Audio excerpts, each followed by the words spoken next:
Merci beaucoup, madame. Je suis de ceux qui pensent que le moment est très mal choisi par notre ami Vital Kamerhe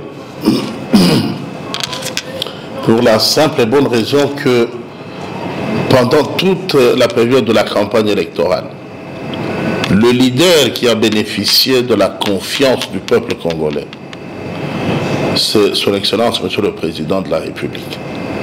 Il n'a jamais évoqué l'idée d'un quelconque pacte, ni au propre ni au figuré. Je ne sais pas qui a ressenti le besoin de créer cette structure, c'est M. Vital Kamerhe. Est-ce qu'il a été déçu, insatisfait par l'union sacrée? Bien sûr que oui. Et pourquoi avait-il été déçu? Parce qu'il n'a pas eu la majorité des députés. Et pourquoi n'a-t-il pas eu la majorité des députés? Parce qu'il a un contentieux à régler avec le peuple congolais. Le peuple congolais n'a pas encore oublié beaucoup de choses sur M. Vital Kamerhe. C'est comme ça que le peuple congolais, tous ceux qui parlent par lui, bon, le peuple hésite un peu. Mais de là à considérer que c'est parce qu'il est dans l'union sacrée, ouais, dans une certaine mesure, c'est parce qu'il est dans l'union sacrée que l'union sacrée n'a pas cartonné comme il se devait, parce qu'il devait rafler les 500 sièges. Bon, mais non.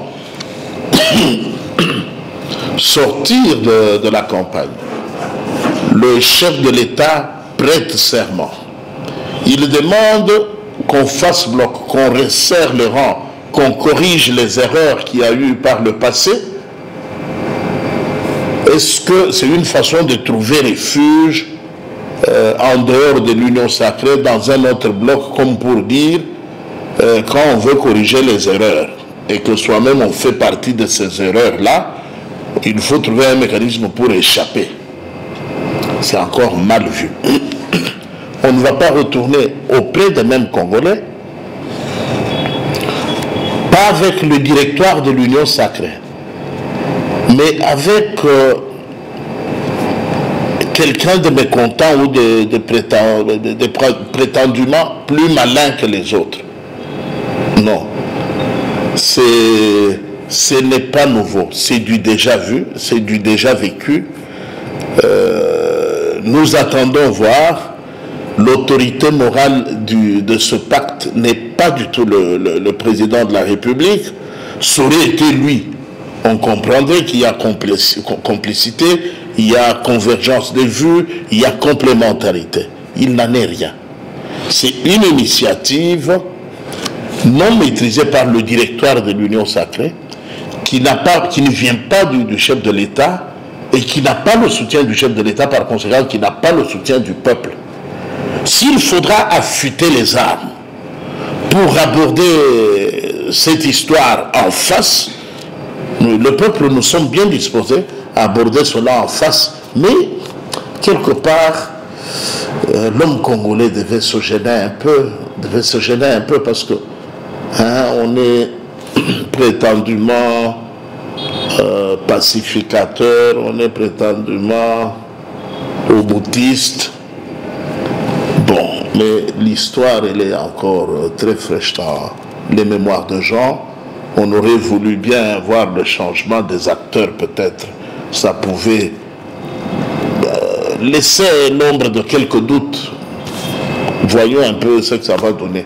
Mais quand ce sont les mêmes dont on connaît de quoi ils sont capables, c'est très compliqué. Un seul fruit pourri suffit pour affecter le conteneur entier de fruits, de bons. Donc, moi je ne suis pas d'accord avec cette histoire de pacte. Pacte, c'est encore quoi? Pacte républicain? Pacte congolais pour le Congo retrouvé. Parce que le Congo est perdu ou parti. Par quoi? Le Congo qu'on doit retrouver, c'est quel Congo? Le Congo que l'on sauve des griffes des balkanisateurs. Vous voulez le retourner là. Vous voulez retrouver ce Congo-là que Kabila a échoué de balkaniser, que les infiltrés rwandais ont échoué de balkaniser, que les nationalités douteuses ont échoué de brader. Vous ressurgissez le fils de Mwambouiwa Burundi en tête des fils pour faire quoi? Nous attendons voir. Non, je ne dis pas ça. Je suis en train tout simplement de dire que l'initiative peut être bonne. Mais si elle est portée par une mauvaise personne, elle ne sera pas crédible. Il y a d'autres membres du gouvernement qui se retrouvent dans ce pacte. Je réponds, madame. Le pacte n'est pas mauvais. Le porteur du pacte suscite quelques doutes. C'est ce que je suis en train de dire. Moi, je n'ai pas de preuve que le chef de l'État soutient cette histoire. Moi, je ne soutiens pas. Parce que moi, je soutiens déjà l'Union sacrée. Si c'est un calcul, pour dire, dans le partage du gâteau habituel, le quota du pacte doit être à part. On ne doit pas confondre le quota du pacte au quota de l'Union sacrée. C'est ces conneries-là que nous ne voulons plus. Madame, il n'y a pas de gâteau à partager. Il y a un pays à servir. Il y a les attentes qui doivent être rencontrées. Il y a des promesses qui doivent être réalisées. Venir avec les idioties de partage du gâteau, nous sommes sur le chemin. Nous ne serons derrière personne. Nous serons en face des aventuriers qui pensent que nous servirons de leur marche-pied. Non, aujourd'hui, lui devait finir de purger sa peine en prison, madame.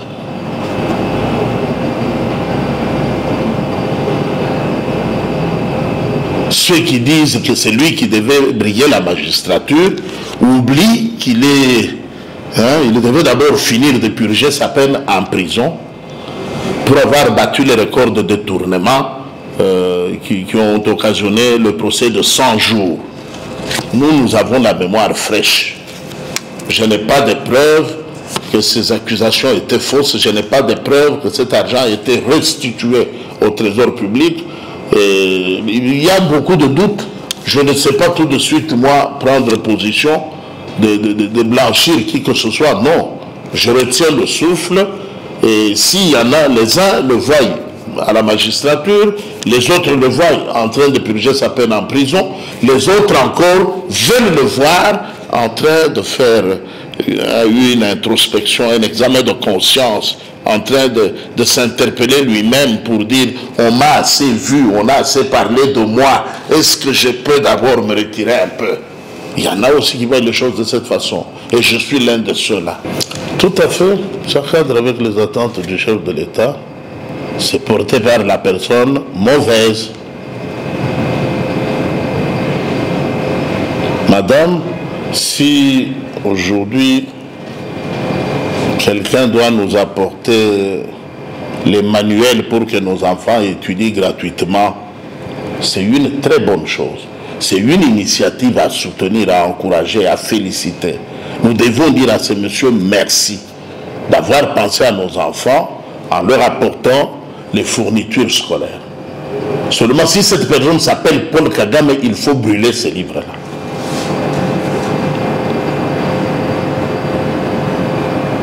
Donc, je pense que les initiatives peuvent être bonnes, mais quand elles sont portées par de mauvaises personnes, il faut se remettre en question.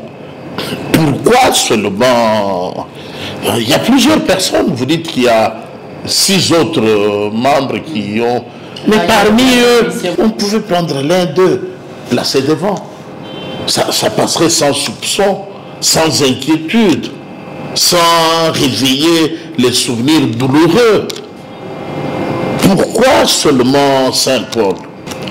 Parce que quand on a droit à une signature, et qu'on se souvienne que c'est par le mécanisme de la signature que nous avons eu droit au procès de 100 jours, nous devons avoir peur. C'est possible, madame. Les ambitions sont légitimes. Tout le monde a le droit de rêver, a le droit de voir grand, a le droit de penser à son épanouissement.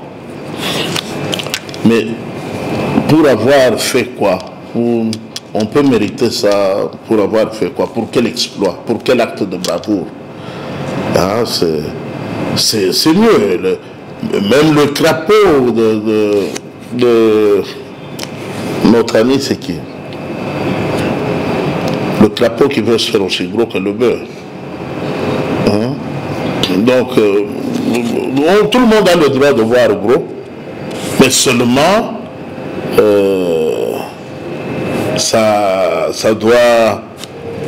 on doit voir, mesurer le risque que l'on prend par rapport à ses attentes. Quelque chose qui peut venir de manière effacée, sans trop d'insistance, sans acculer, sans harceler les gens, sans forcer la main, ça passe. Et heureusement que vous le dites vous-même, que ça peut aussi être une façon de faire pression, une façon de réclamer, une façon de revendiquer. Ce n'est pas très bien. Un parent, quand il donne quelque chose à son enfant, librement, de bon gré, il le fait parce que c'est son devoir. Il ne peut que vouloir du bien de l'enfant. Mais quand c'est l'enfant qui oblige le parent à faire, d'abord c'est un enfant impoli, parce qu'un enfant respectueux n'oblige pas. Et quand les parents ont déjà donné l'orientation, l'enfant ne revient pas à insister autrement. Leur limite, vous devez être à la maison à 19h. Tous les enfants obéissent. Ils sont à la maison à 19h. Un prépare une explication. Oui, mais même pendant la CAN, on doit aussi être toujours à la maison à 19h parce qu'il y a des matchs qui vont au-delà de 19h.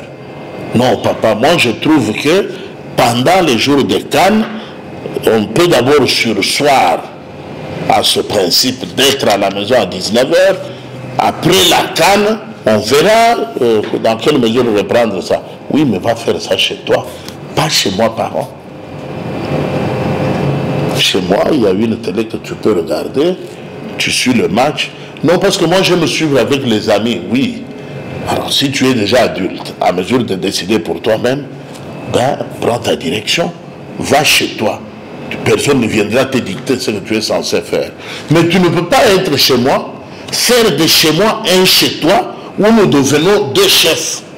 Je dis ce que les autres doivent obéir, toi tu dis aussi ce que tes disciples doivent obéir. Tes disciples chez moi? Madame, de quoi parlons-nous? Nous devons, nous tous nous avons compati dans une certaine mesure pour que M.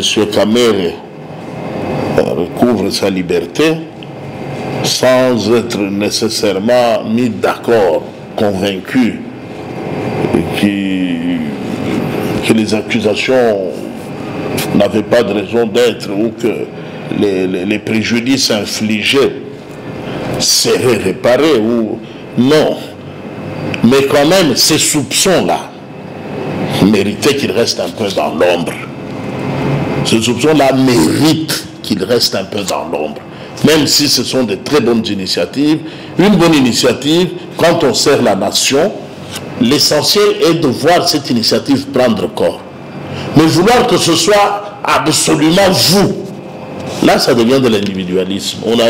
C'est l'intérêt personnel, on ne cherche plus le bien du pays. La beauté de la démocratie, c'est celle-là.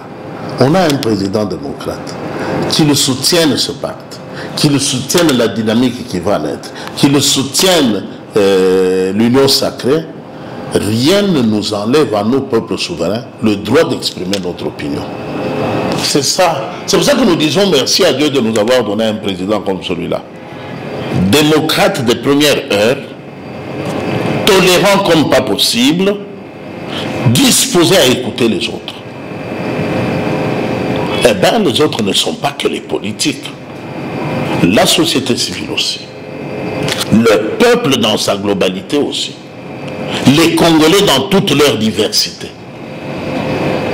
Alors, ces calculs politiciens, si c'est pour corriger les erreurs du passé, si c'est pour consolider les acquis, pour se mettre au service du peuple, pour servir la nation, accompagner le chef, pour que brille de 1000 feux, plus que ne l'avait été son premier mandat, ce second quinquennat, bravo.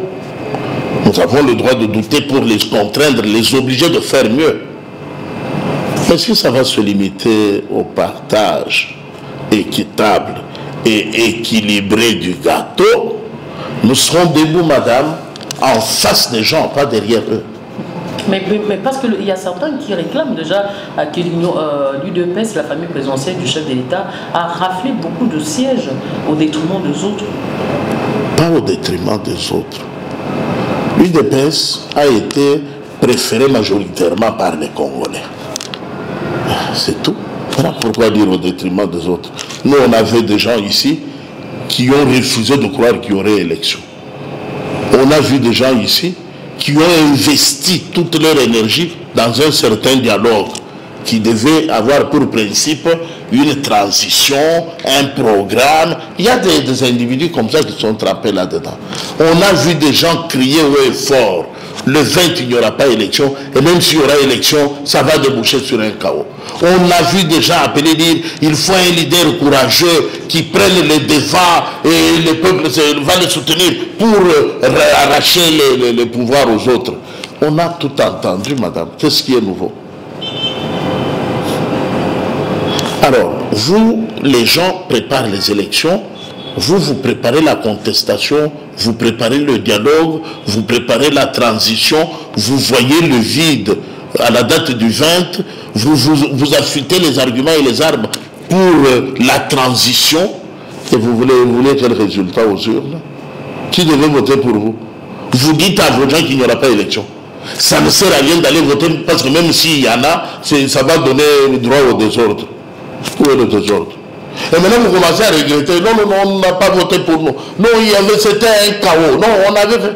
Oui, mais vous aviez préparé quoi? Laissez ceux qui ont préparé les élections s'expliquer entre eux. Monsieur, l'autorité morale du RCD Goma, RCD Goma, FCC, PPRD, M23, tout ça. Lui a dit, nous n'allons pas aux élections. Je ne l'ai pas entendu parler. Je n'ai pas entendu quelqu'un parler de sa part. Je considère qu'il est silencieux. Mais pas les chauves-souris. Bon, nous n'allons pas participer. Alors, ne déposons pas les candidatures. Quelques minutes après, non, moi je vais déposer. Pardon, Séni, ouvrez la brèche pour que mes gens déposent. Et in fine, non, c'était un non-dac, c'était un chaos. Attendez, qu'est-ce qui était chaotique? Parce que toi, tu n'as rien préparé. Tu es venu à la hâte à la dernière minute. Toi, tu n'as pas cru dans le... Toi, tu étais accroché à la robe de certains individus qui te disaient qu'il y aurait absolument un dialogue. Maintenant, on se rend compte que les choses se sont passées autrement. Comme le voulait la population, on est déçu, on essaye de trouver maintenant de bouc émissaire. Non, madame, nous avons un président de la République qui écoute tout le monde. Il est capable d'écouter ce pacte et ses initiateurs. Il est capable d'écouter la dynamique qui va naître. Il est capable d'écouter l'union sacrée qui a battu campagne pour lui. Et il est aussi capable d'écouter la base, le souverain primaire. C'est là-bas que nous disons, partout là-bas ils peuvent blaguer. Et lui-même, le chef de l'État, vous a dit une fois, la loi suprême, celle qui est au-dessus de toutes les lois qui coiffent tout le monde, c'est la volonté du peuple. C'est nous là, comme je te dis ici, qui peut venir corriger ça? Qui va me chasser de l'hémicycle? Qui peut me faire quoi? Je suis souverain primaire. J'exerce mon droit de souverain primaire. Je dis ça, je n'aime pas. Quoi? Pacte? Je ne veux pas.